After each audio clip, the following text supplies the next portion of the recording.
Bismillahirrahmanirrahim. Assalamualaikum warahmatullahi wabarakatuh. Muhammad Edo. Waalaikumsalam warahmatullahi wabarakatuh. wabarakatuh.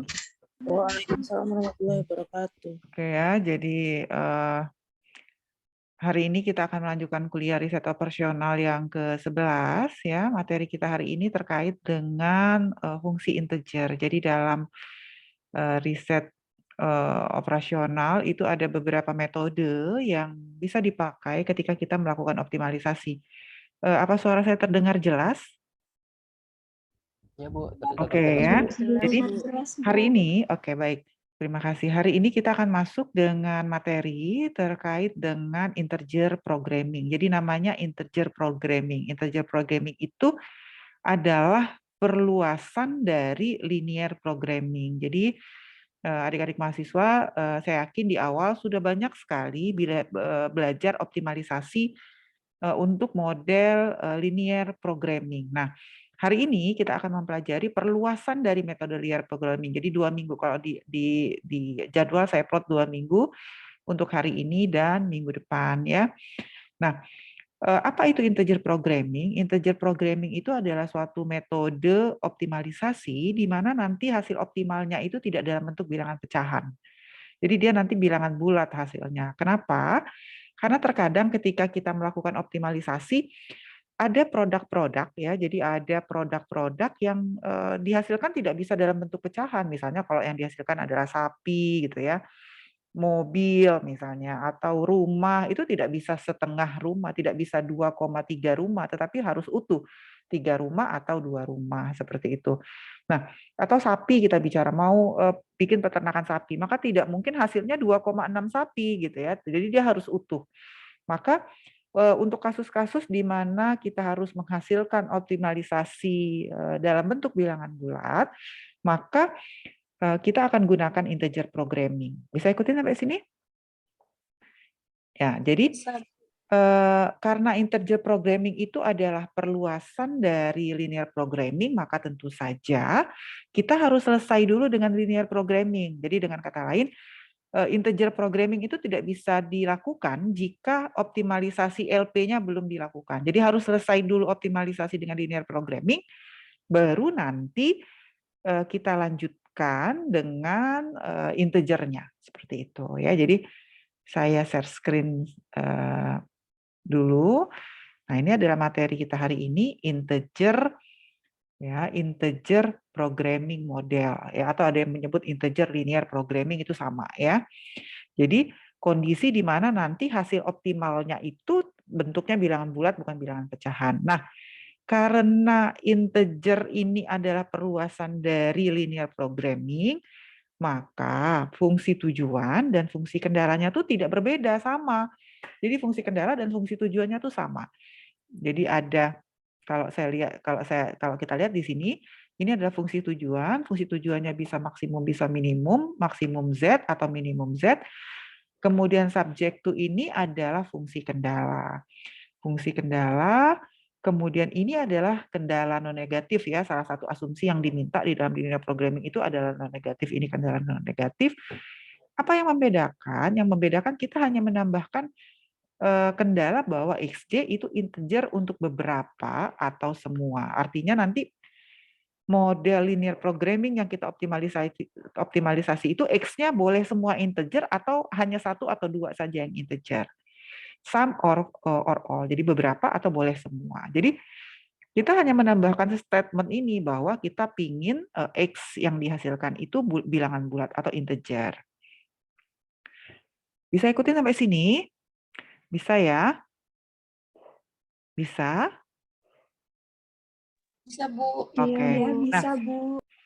terkait dengan model integer programming, maka ada 3 model integer programming. Yang pertama adalah mixed integer programming. Jadi yang pertama adalah mix, artinya campuran.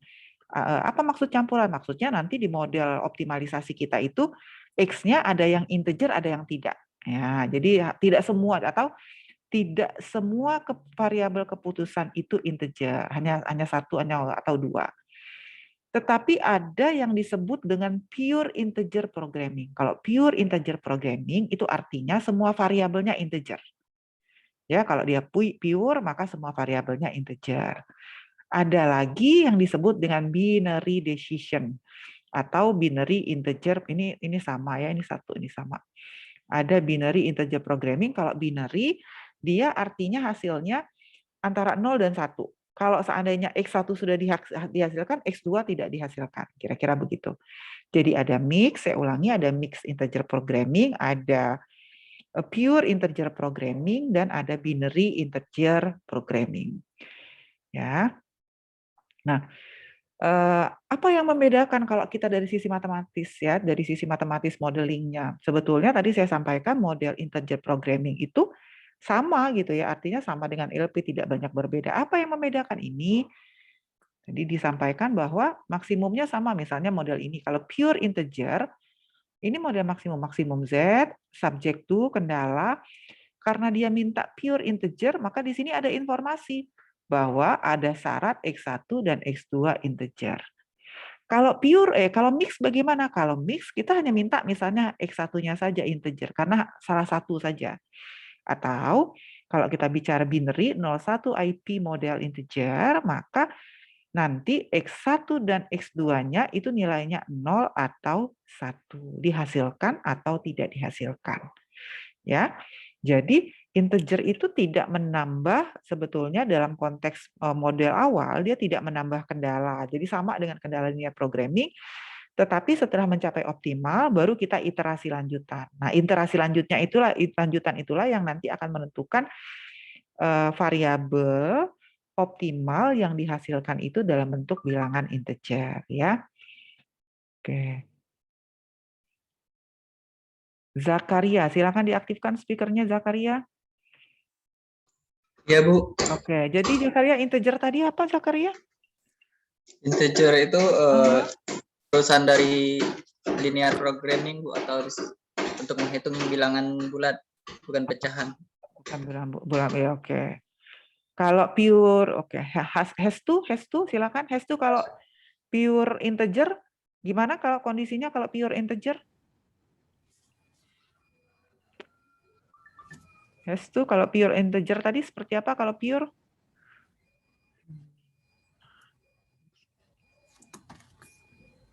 Ini Bu apa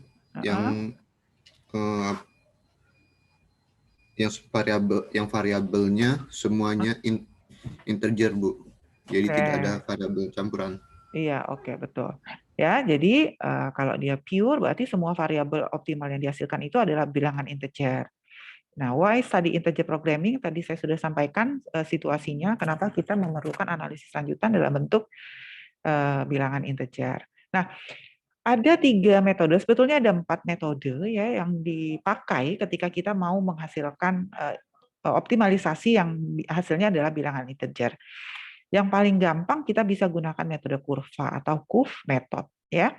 Yang kedua, di dalam buku Taha, Hamdi Ataha riset operasional ada metode branch and bound method, dan yang ketiga ada perluasan atau relaxation dari BNB method. Jadi sebetulnya ada 3 metode yang penting yang bisa dipakai ketika kita ingin menentukan hasil optimal yang integer ya. Kita lihat metode yang pertama yang paling mudah adalah kurva. Di LP juga ketika kita belajar pertama kali itu adalah belajarnya pakai kurva ya enggak ya, baru nanti pakai simplex, pakai dual gitu ya.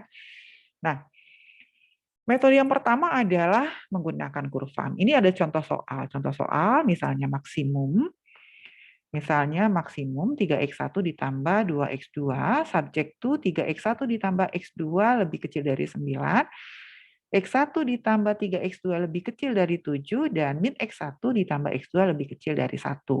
Diminta apa? Diminta ini nih.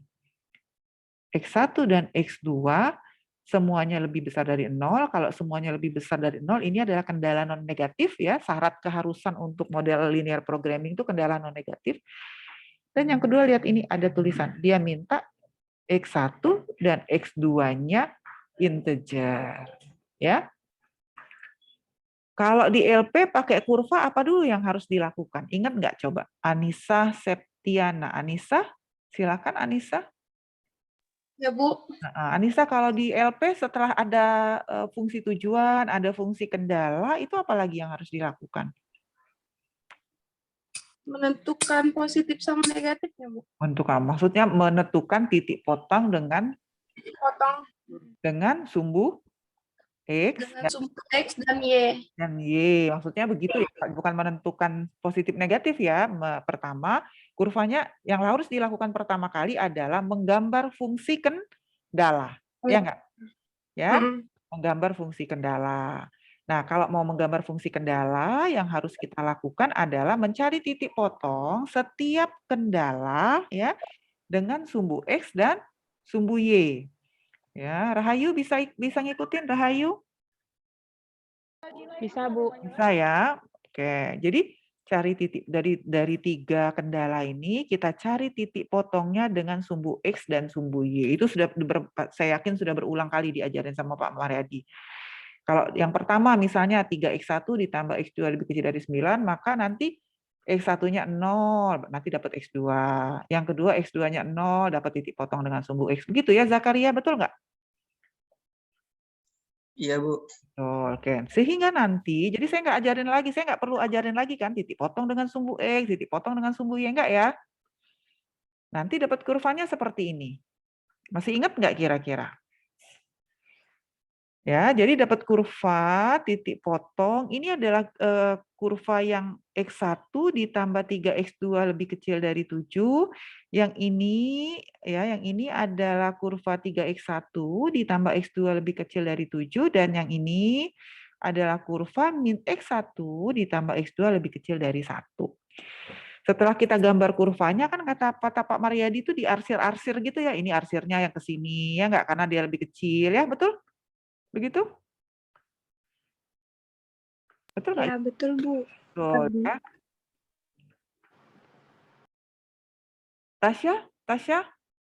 Tasya, aktifkan speakernya dan kameranya, Tasya. Tasya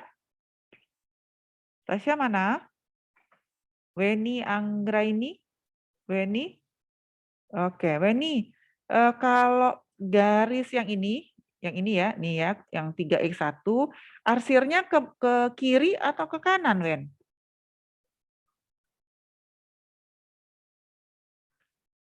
Yang ini yang Ibu kasih merah, ngarsirnya ke kiri atau ke kanan, Wen? Izin Bu, gambarnya nggak kelihatan. Oh, nggak kelihatan? Oh gitu? Oke. Dwi Fatimah, silakan Dwi. Dwi, arsirnya ke kiri atau ke kanan, Dwi? Ke kiri, Bu. Ke kiri. Kenapa ke kiri, Dwi? Dewi? Karena nilainya lebih kecil. Karena tanda ketersediaannya Iya, tandanya kecil. kecil. Maka dia arsirnya ke kiri, berarti kurva yang ini ke kiri. Ya kan gitu ya dari Pak Mariadi kan? Nah, kemudian yang ini.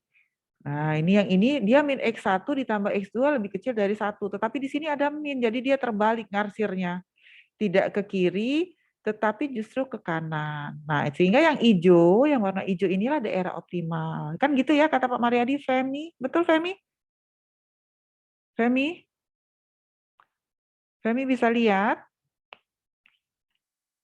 Femi? Iya, Bu. Bisa ya? Bisa, Femi?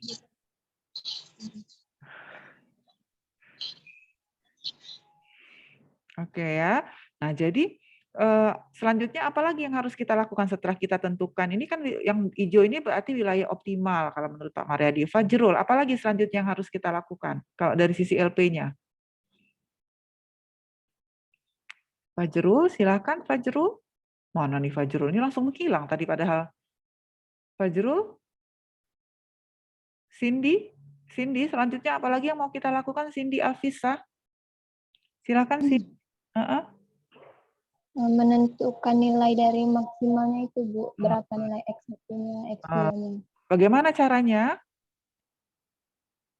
Dimisalkan kalau kita tentukan nilai sumbu yang titik berpotongan itu, Bu. Yang ini kan? Kan itu dapat 1,5 dimasukkan ke X1 dengan X2.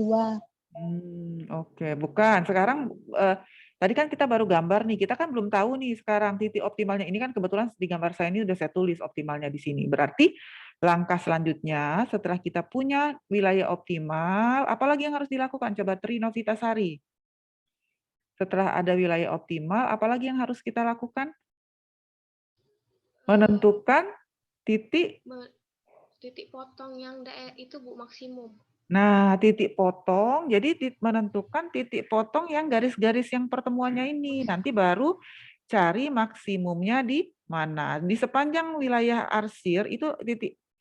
Menurut teori, optimum itu akan terjadi di sepanjang wilayah yang diarsir. Jadi cari titik potong, cari titik potong, cari titik potong. Kan seperti itu ya kalau LP. Maka nanti kalau sudah, kita akan dapat titik potongnya ada di 2,5 sama 1,5. Di sini nah ya. Dapatnya di situ. Udah diajarin Pak Mariadi caranya gitu. 2,5. Anis Sophia Aulia, silakan diaktifkan kamera dan speakernya. Anis, Anissa, Anis, Sophia Aulia Sahi.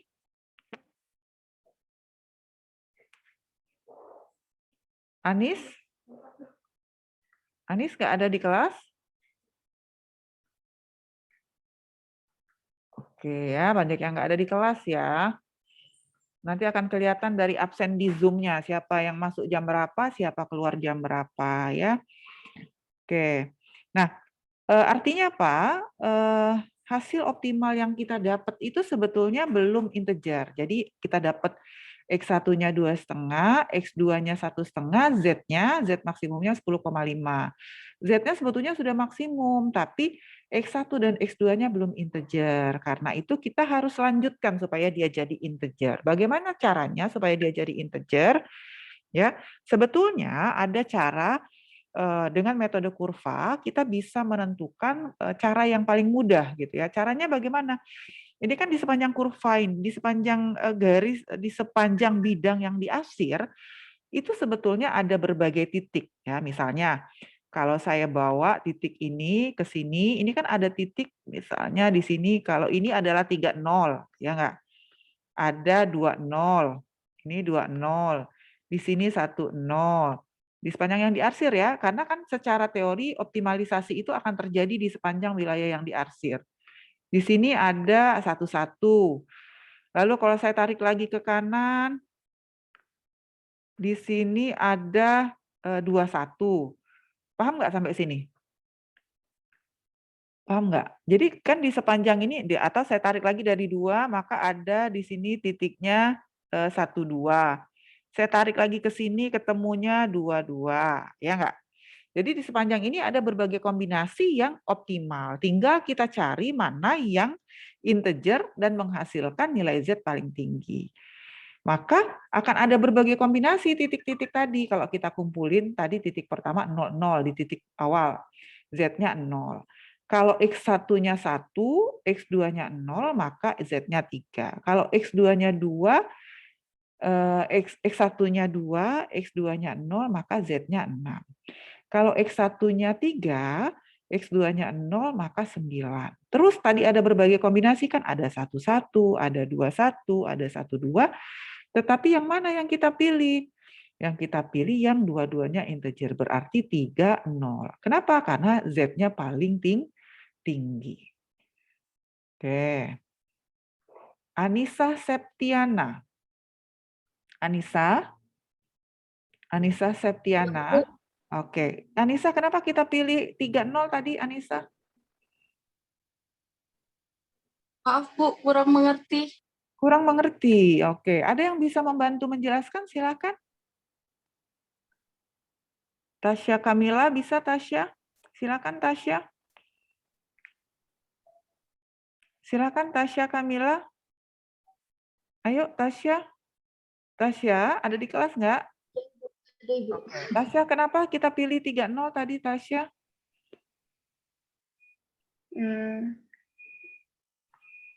Maaf Ibu, kurang paham. Paham. Muhammad Aldoni, silakan Muhammad Aldoni.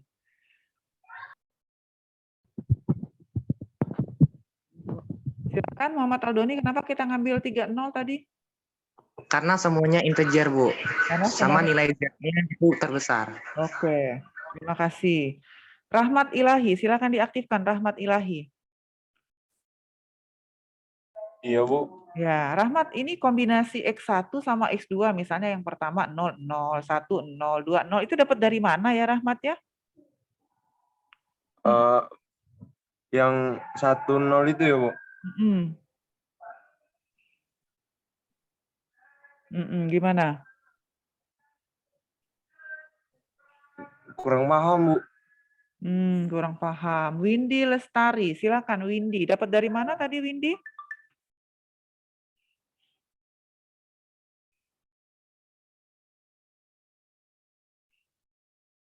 Windy. Dari titik di kurva, Bu. Titik di kurva, betul. Jadi, halo, gimana? Terus, Windy? Kurva yang diarsir, Bu. Wilayah yang diarsir, oke, betul. Ongki Anggara, silakan diaktifkan Ongki Anggara.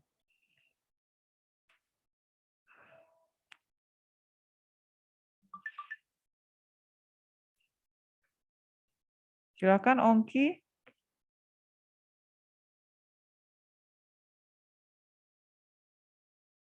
Ongki, ada di kelas nggak Ongki? Ada, Bu. Oke, Ongki bagaimana tadi coba jelasin lagi titik X1, X2 yang 8 kombinasi ini dapat dari mana Ongki? Dari kombinasi titik yang daerah diarsir, Bu. Dari yang diarsir, oke ya. Jadi Zevanya, silakan diaktifkan Zevanya. Zevanya? Iya, Bu. Kenapa 30 tadi dipilihnya Zevanya?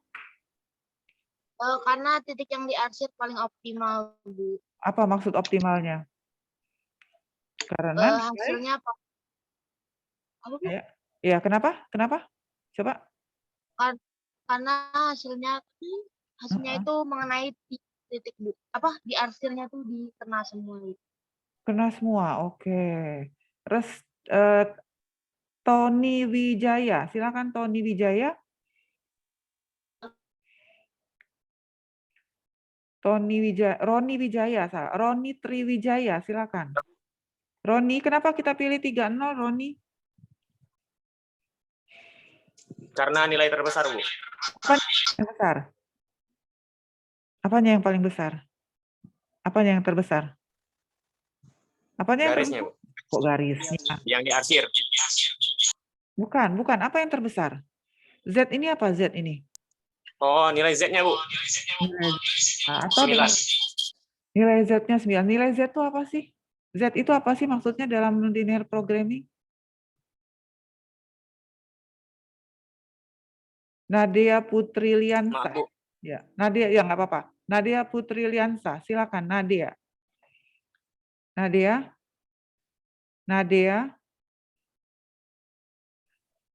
Putri Liansa. Iya, Bu. Oke, Nadia, Z ini apa Nadia kalau untuk linear programming Z ini?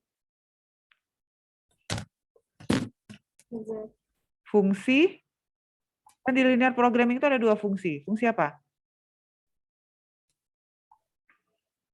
Z itu fungsi apa namanya? Kurang tahu, Bu. Kurang tahu, oke ya. Muhammad Raihan, Z itu apa ya dalam linear programming? Muhammad Raihan?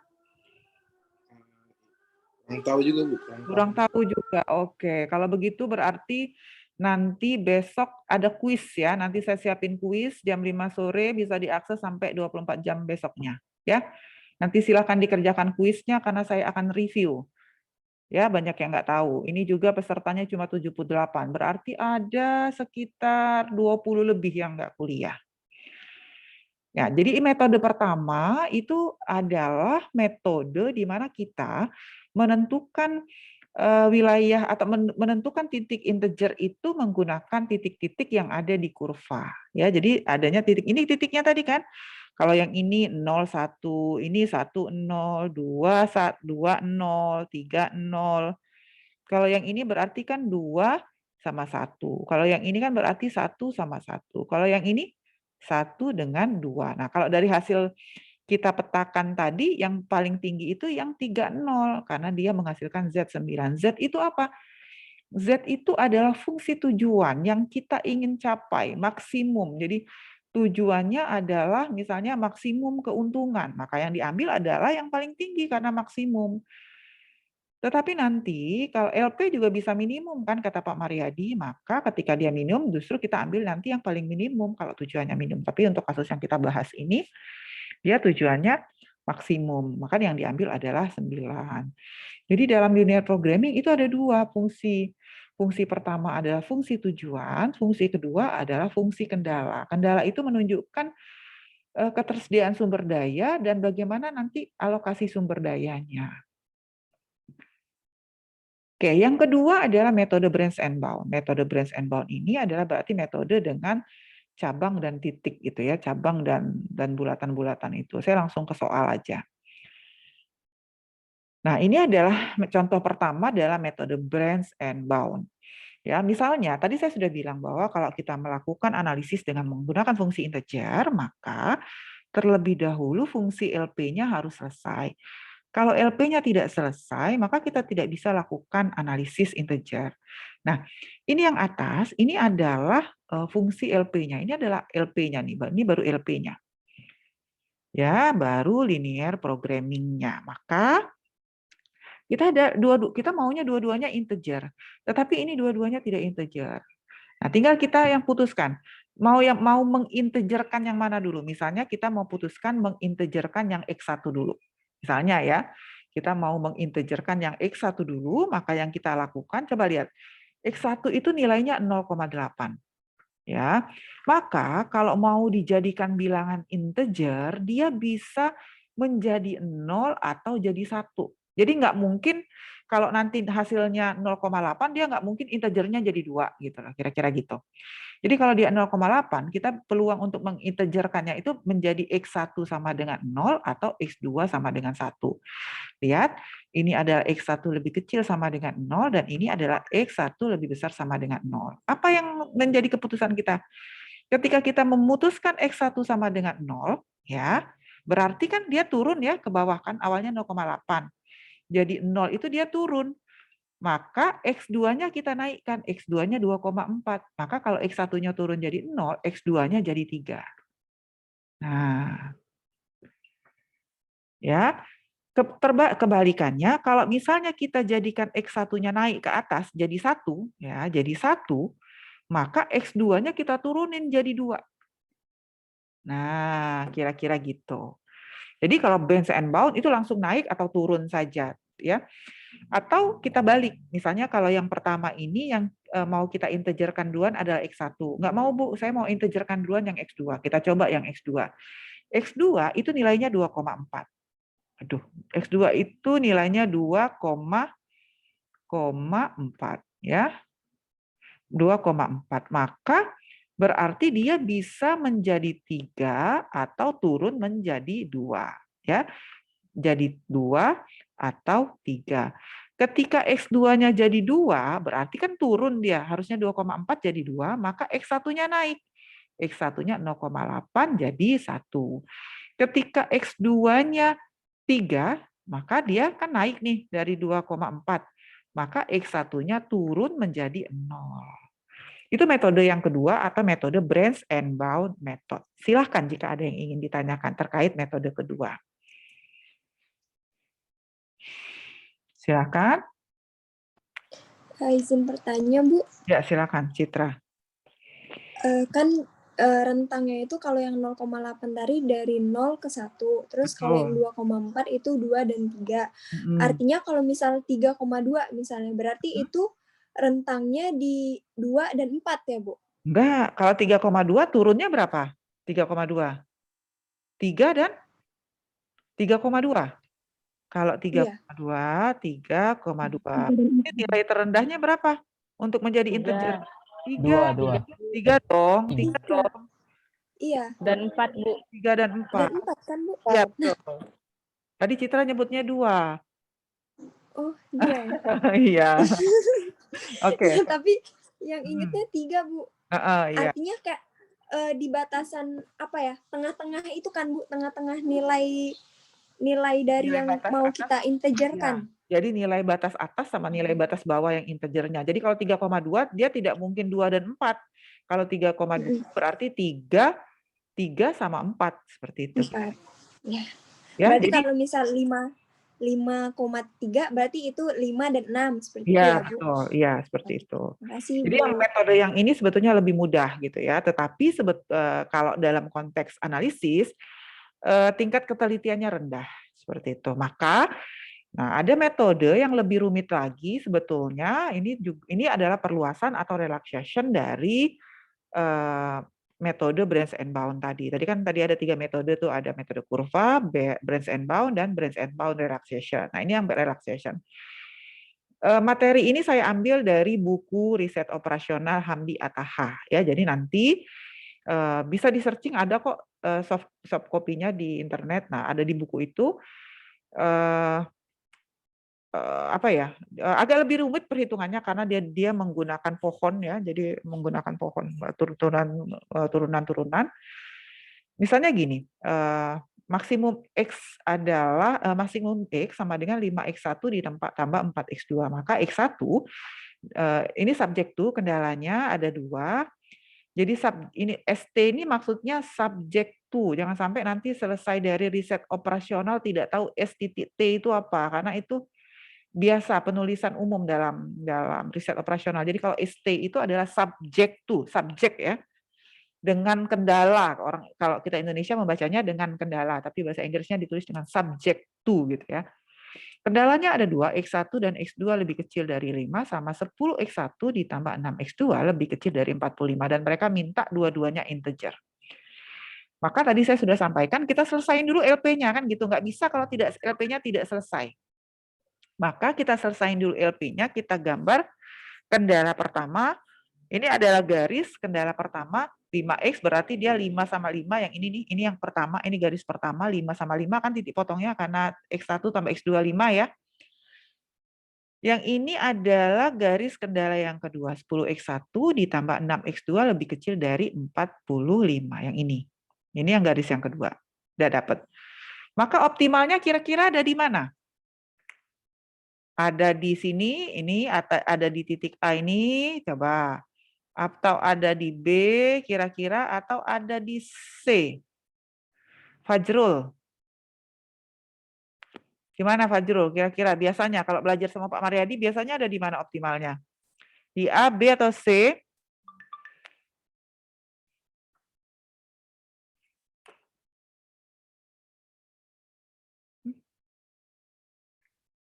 Jadi Pak, gimana Fajrul? Fajrul ini nggak aktif kamera ininya jadi Pak. Bu, kurang paham Bu. Kurang paham. Jadi jam 12 Pak. Ya, jadi dapatnya di mana? Citra di mana Citra? Titik optimumnya Citra? Kalau biasanya di titik potong itu Bu. Nah, biasanya di titik potong di B biasanya ya. Maka berarti cari titik potong antara 2 garis ini, begitu kan? Maka iya, Bu, benar. jadi cari X dari titik potongnya, dua persamaan ini kita substitusi ya, atau bisa eliminasi sistemnya, kata Pak Mariadi kan gitu ngajarinnya. Maka nanti dapat titik potong di titik B ini. Jadi biasanya dia tuh di titik potong maksimumnya tuh biasanya. Nah, maka nanti dapat X1-nya 3,75, X2-nya 1,25. Z maksimumnya adalah 23,75. Ya. Bisa ikutin sampai sini? Nah, selanjutnya kita ingin yang mana yang mau diintegerkan dulu? Mau X1 atau mau X2? Nah, anggaplah kita integerkan X1 dulu. Tadi saya bilang kalau dia 3,75 maka nilainya bisa 3, bisa 4. Kan gitu ya? Bisa 3 atau bisa 4. Maka dengan metode relaxation, ini metodenya lebih detail ya. Kita akan diminta untuk menambah garis. Jadi tadi kita nambah 2 garis. Nambah 2 garis, mohon maaf. Ini kan awal, ini garis yang pertama nih, daerah yang diarsir yang pertama ya.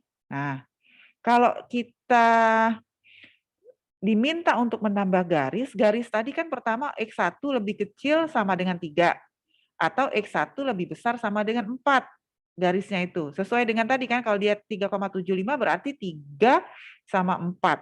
Ya. Maka kita gambar garisnya. Ini adalah garis X1 lebih kecil dari 3, ini adalah garis X1 lebih besar dari 4. Karena dia lebih besar berarti yang diarsir ke kanan kan? Yang ini karena lebih besar yang diarsir ke kiri, berarti wilayah yang tengah ini tidak ada lagi. Karena sudah dipotong oleh X1 lebih kecil 3 dan X1 lebih besar 4. Bisa ikutin tidak sampai sini? Bisa, Bu. Nah, Bisa, Bu. arti kan ada titik potong baru tuh di sini. Ya enggak? Nah, ya kan? Ini garis yang 5 tadi, X1 tambah X2 sama dengan 5 dengan X1 sama dengan 3. Cari lagi substitusinya, nanti dapat titik potong di sini. Yang ini juga sama, ini garis yang kedua tadi. Nah, ini kan dia tuh agak miring gitu kan. Nah, ini garis yang X1 optimalnya. Kalau yang ini, itu garis yang ini. Ya kan? Berarti dia pakai 10X1 ditambah 6X1 lebih kecil dari 45. Nah, yang ini. Cari titik potongnya. Yang 45 dengan X1 lebih besar 4. Nanti dapat.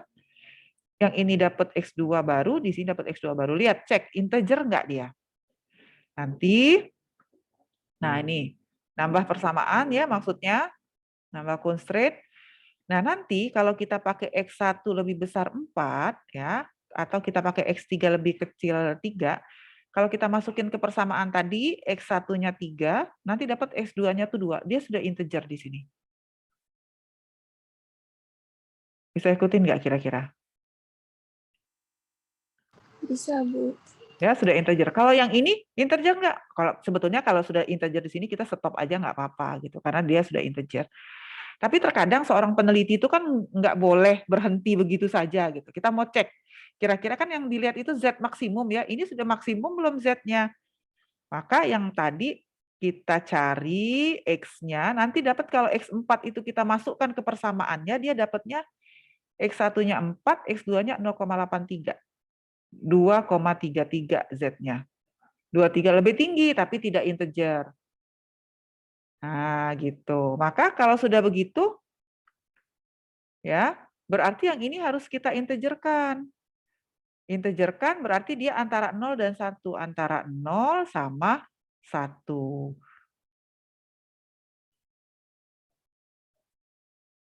X2 lebih kecil 0 dan X1 lebih besar 0. X2 lebih besar 0 itu ada di mana? Ada di sini. Nanti dia ada gambar baru di sini. Nah, ini X2 lebih besar 0. Kalau X2 lebih besar 0, berarti wilayah yang diarsir itu X2 lebih besar 0, yang ini X2-nya. Nah, ada garis baru, X2 lebih besar dari 0 itu di sini nanti gambarnya. Ada lagi X2 lebih besar 1, lebih kecil dari 1. Nah, jadi yang ini nanti tinggal wilayah yang diarsirnya. Yang merah. Nah, ada titik baru di sini, titik potong baru. Nih, di sini titik potongnya, di sini yang ini ke atas ya, titik potongnya tetap yang ini. Seperti itu. Jadi dia harus perhatikan gambar supaya nanti kita tahu substitusinya itu garis yang mana sama garis yang mana untuk menentukan optimalnya. Yang di sini juga, oh ini berarti yang mau disubstitusi X1 sama dengan 4 sama X2 sama dengan 0. Atau lebih jelasnya contoh yang ini aja. Sehingga nanti dapat ini pohonnya ya, branch and bound-nya. Nah, yang ini dengan cara yang sama, sudah ada kan ini datanya. Kita gambar dulu, ini kita gambar. Dapatlah wilayah optimal tadi ya. Dapat wilayah optimal. Kemudian kan tadi 3,75, maka 3 sama 4. 3 sama 4, tadi ya gambar yang ini. Tuh, ke sini sama ke kanan. Ya, yang ini cari titik potong ialah nanti yang ini dapat optimum, di sini sudah integer, yang ini belum. Maka yang ini nanti kita integerkan. Nah, ini ya, ini 4, kalau dia X1 4, X2-nya 9,5, 1,8. Dia belum integer, maka 1,8 ini harus diintegerkan. 1,8 itu bisa 1 atau 2. Bisa lebih kecil dari 1, nah ini ya. Ya, bisa X2 lebih besar dari 0. Berarti X2-nya, begini nanti kurvanya, lebih besar dari 0 berarti ke atas. Kurvanya. 1, motongnya. Berarti dia nggak di ini. Yang kedua adalah X1, X2-nya tuh lebih kecil dari 1 yang ini. Nah, kurvanya lebih kecil berarti ke bawah. Jadi dia ke atas sama ke bawah. Sehingga kurva kita tuh tinggal yang saya arsir merah ini aja.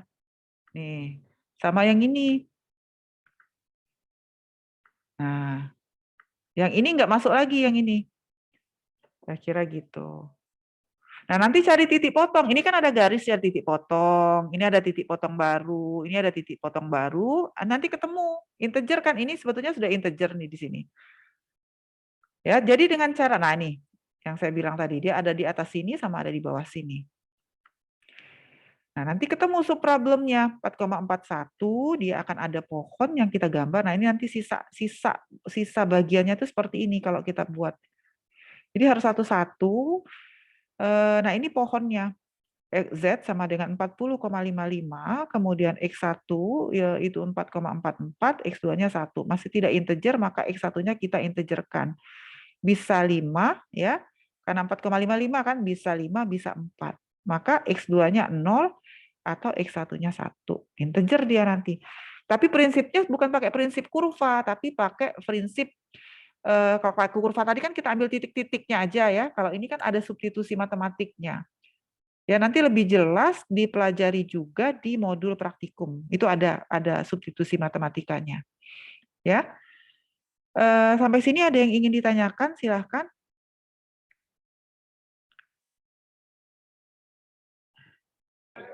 Bu, izin bertanya, Bu. Silahkan. Yang untuk, misal nih, Bu, kita mengintegerkan yang si X1 atau X2, Bu. Nah, berarti kurvanya itu menyesuaikan dengan yang integer integer X1 dengan X2 yang udah diintegerkan itu ya, Bu? Iya. Jadi kita tuh melanjutkan kurvanya. Jadi kita tinggal, jadi kurvanya akan makin kecil yang diarsir. Seperti itu. Nah, untuk kurva yang sebelum-sebelumnya itu berarti dihapus ya, Bu? Jadi kita pakai integer yang baru gitu? Bukan dihapus, tetapi karena dia tidak masuk dalam wilayah yang kan wilayah optimalnya berubah karena ada yang baru. Maka kurva yang lama tuh jadi hilang gitu. Tapi bukan dihapus dalam konteks jadi nggak dipakai. Dasar kita membuat wilayah optimal yang baru itu ya berdasarkan kurva yang lama kan gitu.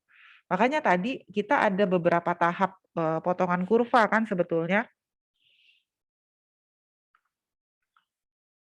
Awalnya seperti mana nih? Awalnya kan seperti ini kurva awal. Ya kan, kemudian ditambah X ininya X4, ini X3 lebih kecil dari X1 lebih kecil dari 3, X1 lebih besar dari 4. Lalu ini ditambah dengan ini sama kita mau tambah X2 lebih besar 2 dan X2 lebih kecil 1. Maka nanti kurvanya jadi seperti ini. Yang ini nggak bisa tidak optimal lagi. Kalau masih tidak optimal juga nambah lagi.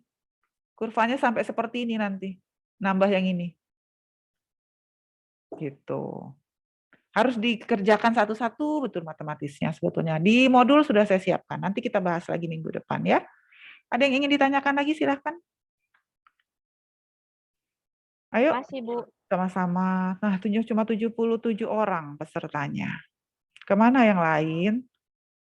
Oke, kalau tidak ada, saya tutup kuliahnya hari ini. Terima kasih atas perhatiannya. Wassalamualaikum warahmatullahi wabarakatuh. Salam sehat selalu. Waalaikumsalam warahmatullahi wabarakatuh. Waalaikumsalam warahmatullahi wabarakatuh.